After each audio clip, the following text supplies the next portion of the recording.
ГСП онлайн. Городские новости сейчас.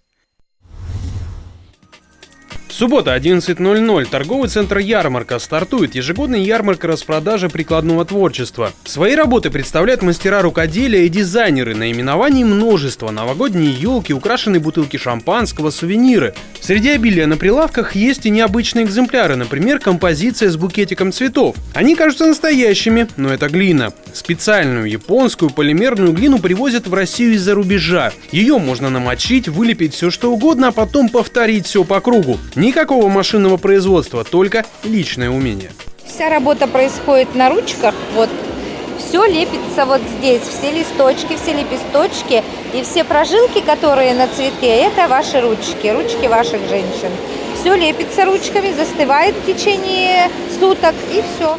Подчас фантазии авторов находят неожиданное воплощение. На прилавке выставлены чайные домики. Приглядевшись, становится понятно их название. Каждая конструкция вмещает в себя до 20 пакетиков чая, иногда нескольких сортов. Специальный картон не сильно мокнет, а выглядит все это нарядно и даже уютно, по-домашнему.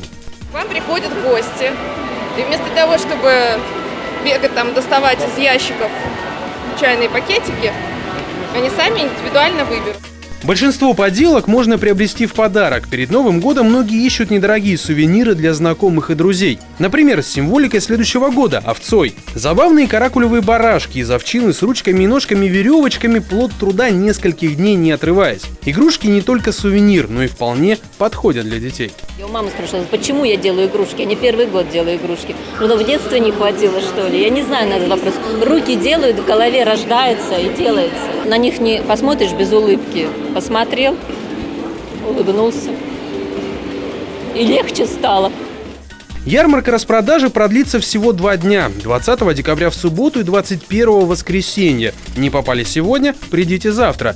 Цены иногда могут покусаться, но не сильно.